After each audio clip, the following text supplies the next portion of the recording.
नाज़रीन अस्सलाम वालेकुम। नाज़रीन doctor Danish program real focus के साथ हाजिर है।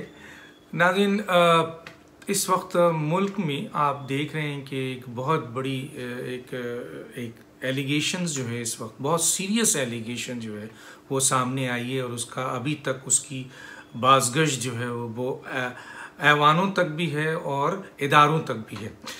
और वो क्या है कि जो साबिक DGFIA थे जनाब बशीर मेमन साहब, एक बहुत अहम पोस्ट, एक इन्वेस्टिगेटेड पोस्ट और फेडरल इन्वेस्टिगेशन एजेंसीज के सरबराह हैं, जिनकी शोहरत जो है वो सारी नौकरी जो है वो ईमानदारी और दयानतदारी पर मबनी रही है, सब जानते हैं। उन्होंने बहुत सीरियस एलिगेशंस लगाया है जनाब वज़ीर आज़म के ऊपर, और वो सीरियस एलिगेशंस में सबको ही पता है कि उन्होंने क्या क्या एलिगेशंस लगाया है। वो ऐसी एलिगेशंस है कि इसकी बुनियाद पर अगर ये एलिगेशन सही है तो वज़ीर आज़म का ये ओहदा मुतनाज़ा हो जाता है। यकीनन जो उन्होंने हलफ उठाया है वो हलफ मुतनाज़ा हो जाता है। वो जो PM हाउस है वो मुतनाज़ा होता है। पाकिस्तान के आइन के तहत ये जो इनकी जो पोजीशन है वो मुतनाज़ा हो जाती है। बहुत संगीन किस्म के इल्ज़ामात हैं और इस इल्ज़ामात के हवाले से और इवन के जो सबसे बड़ी बात है वो ये है कि अगर पाकिस्तान का ये अहम तरीन इदारा, ये अहम तरीन ओहदा अगर मुल्क में अपोजिशन के बारे में, इदारों के बारे में, जजेस के बारे में, सिटिंग जजेस के बारे में और मुख्तलिफ जो पॉलिटिशियंस हैं, अपोजिशंस हैं, सियासी जमातें हैं, उनके बारे में इतने संगीन इल्ज़ामात अगर वहाँ से साजिश हो रही है और वो ये सारे काम हो रहे हैं तो ये पाकिस्तान की तारीख़ में, क्या दुनिया में नहीं ऐसा हुआ है। तो ये इल्ज़ाम बहुत संगीन है और इस संगीन इल्ज़ाम का जवाब वज़ीर आज़म को देना है। अब वज़ीर आज़म क्या, जिस तरह एक जवाब अभी आया आपने देखा होगा कि वज़ीर आज़म ने इसकी तरदीद कर दी, तो क्या ये तरदीद से ये मसला हल हो जाएगा? यकीनन नहीं, क्योंकि ये बहुत संगीन इल्ज़ाम है और एक सिटिंग प्राइम मिनिस्टर के ऊपर ये इल्ज़ाम है। आप देख लें माजी में जनाब मियां नवाज शरीफ साहब जो सिटिंग प्राइम मिनिस्टर थे उनके ऊपर भी इल्ज़ामात लगे, हालांकि पनामा पेपर में उनका बराह रास्त नाम नहीं था, लेकिन आप इमरान खान खुद आपने कहा कि इसकी जुडिशल इंक्वायरी होनी चाहिए थी और फिर जुडिशल इंक्वायरी हुई और फिर सिटिंग प्राइम मिनिस्टर को जो है वो नाअहल करार दिया गया, उनको सज़ा दी। तो क्या आप भी सिटिंग प्राइम मिनिस्टर हैं? तो हम ये नहीं कहते कि ये इल्ज़ाम सही है या गलत है, इल्ज़ाम है, लेकिन ये इल्ज़ाम जो है इसको कौन साबित करेगा कि आपकी तरदीद से ख़त्म हो जाएगा या उनका ये इल्ज़ाम जो है वो मिट जाएगा? नहीं, इसके इल्ज़ाम की सही जगह जो है वो आपके अदलिया है, अदालत है। तो वज़ीर आज़म को चाहिए कि इस केस को फौरी लेकर वो अदालत में जाएं और जो भी हक़ाइक़ है वो कौम को आगाह करें ताकि उनकी पोजीशन क्लियर हो। अब सवाल ये पैदा होता है, इस सिलसिले में अपोजिशन के तमाम लीडरों ने इस बात का तकाजा किया है कि इतने सीरियस एलिगेशन के ऊपर वज़ीर आज़म जो है ना एक जुडिशल इंक्वायरी जो है वो अदालत जो है इसकी बनाए और उस जुडिशल इंक्वायरी पे जो है वो फैसला करे, वो ये देखे कि आया ये एलिगेशंस सही है या नहीं सही है। और अगर ये सही नहीं है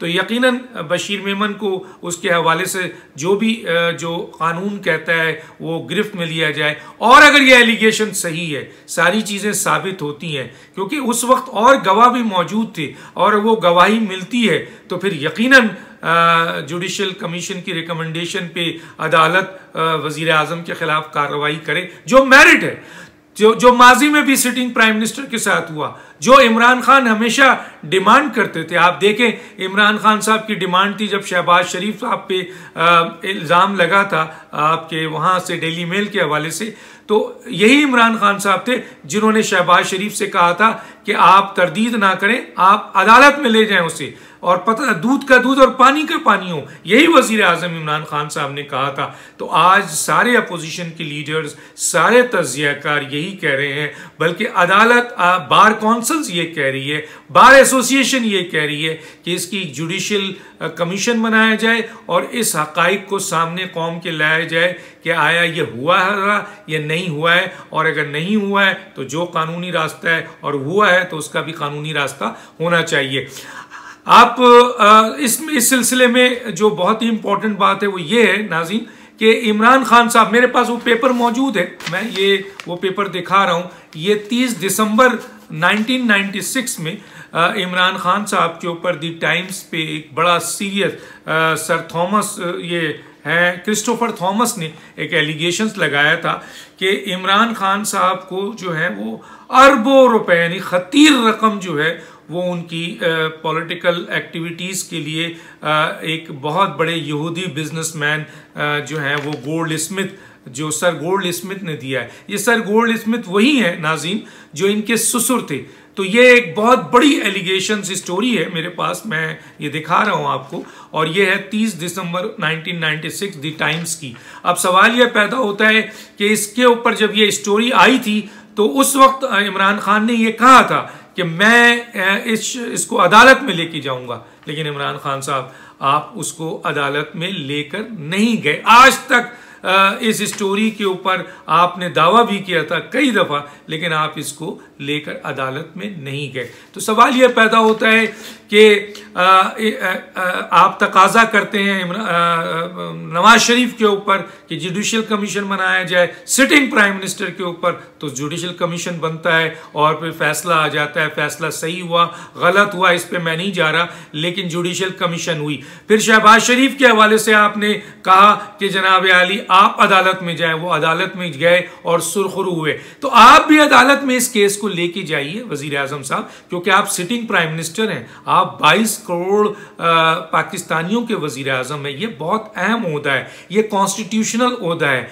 ये इस पे आपने हलफ लिया है। और अगर ये सारे काम हुए हैं, क्योंकि जो कहने वाला शख्स कोई आम आदमी नहीं है, कहने वाला शख्स एक फेडरल इन्वेस्टिगेशन एजेंसी का सरबराह रहा है जो आपके दौर में रहा है। आखिरी वक्त में वो शख्स जो है, उस शख्स ने उसको हटाया गया, उसको उसके साथ ज्यादती हुई, इसको विक्टिमाइज किया गया, ये भी सब मौजूद है। तो सवाल यह पैदा होता है कि एक तरफ साबिक DGFIA है जो सीरियस एलिगेशन लगा रहे हैं और वो ये कह रहे हैं कि मैं इसको साबित करूंगा, उनके पास गवाह भी हैं, वो ये फाइलें भी हैं, किस तरह साबित करेंगे? यकीनन इसका फैसला मीडिया में नहीं होगा या आपकी एक तरदीद से नहीं हो जाएगा, बल्कि आपको इस केस को अदालत में खुद ले जाना चाहिए as a sitting prime minister. अब आपका इस पोस्ट पे, हालांकि आप इस पोस्ट में बैठकर अगर कोई भी जुडिशियल इंक्वायरी होती है या GIT बनती है या कोई और इदारा इसकी इन्वेस्टिगेशन करता है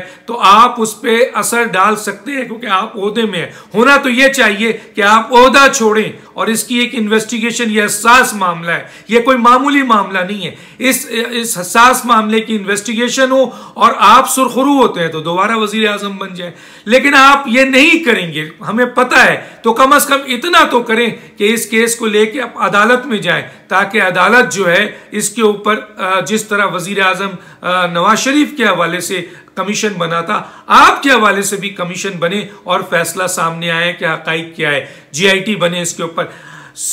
ये इस चीज का मंजर आम पे आना और कौम के सामने आना बहुत जरूरी है, आपकी लिए भी बहुत जरूरी है, क्योंकि आप पर एलिगेशन है, डायरेक्ट एलिगेशन है कि PM हाउस में ये सब कुछ जो हो रहा था और जिन लोगों के नाम लिए गए हैं उनको सुपरवाइज आप कर रहे थे, आपका नाम आ रहा है। एक तरफ तो ये बात है, दूसरी तरफ एक बात और भी है और वो है आला अदालत से, कि जिस तरह माजी में आला अदालत ने सो मोटो नोटिस लिया और फिर उसको इन्वेस्टिगेट किया, GIT बनाया, तो आज की अदालत का भी फर्क है चीफ जस्टिस ऑफ पाकिस्तान का। और बार काउंसिल ने भी इससे, बार एसोसिएशन ने भी, तजिया निगारों ने भी, अपोजिशन लीडरों ने भी, सब ने ये रिक्वेस्ट की है कि इसकी जुडिशियल कमीशन बने और इसकी इन्वेस्टिगेशन होनी चाहिए और हकाइक होनी चाहिए। लेकिन दूसरी तरफ एक काम और हो गया, और वो क्या हो गया कि अभी ये एलिगेशन लगा है इमरान खान साहब, आप तनकीद बर्दाश्त करते ही नहीं है। मीडिया तनकीद बर्दाश्त करे तो आप एंकरों को निकलवा देते हैं गैर कानूनी तौर पर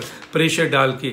अगर कोई आदमी तनकीद करे तो आप उसको बंद करवा देते हैं, कोई आदमी तनकीद करे तो उसको आप हटा देते हैं।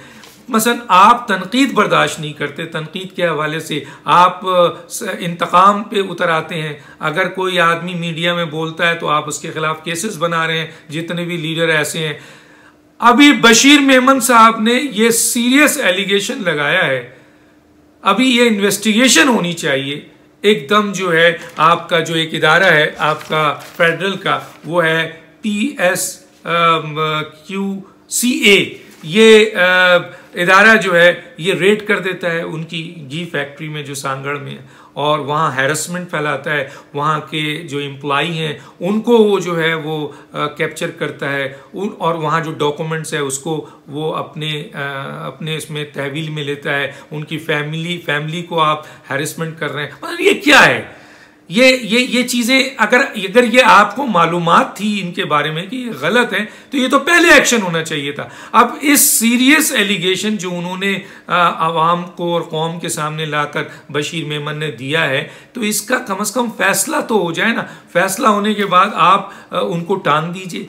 लेकिन अभी जो आप ये कर रहे हैं तो ये पूरी दुनिया के सामने है कि आप विक्टिमाइज कर रहे हैं, आप अपने अख्तियारात का नाजायज़ इस्तेमाल कर रहे हैं, आप अपनी ओहदे का नाजायज़ इस्तेमाल कर रहे हैं, जिसकी बुनियाद पे आप उन पर दबाव डाल रहे हैं कि वो पीछे हट जाएं जो बातें उन्होंने कही हैं। अब वो पीछे हटते हैं या नहीं हटते हैं, लेकिन ये बात इस्टेब्लिश हो गई है कि आप अपने ओहदे का, आप अपने अख्तियारात का नाजायज़ फ़ायदा उठाकर उनके खिलाफ कार्रवाई कर रहे हैं। और दूसरा ये क्या होना ये चाहिए कि आपको अदालत में जाना चाहिए था। तो नाज़रीन, ये चंद बातें थी जो मैंने अभी जो इन्होंने तरदीद सिर्फ की है इसके ऊपर, और ये जो कार्रवाई है इसके ऊपर, और थोड़ा सा जो पिछले हालात थे वो आपके सामने लाया हूँ। मेरे चैनल को सब्सक्राइब कीजिए और डॉक्टर दानिश को इजाज़त दीजिए। अल्लाह हाफिज़।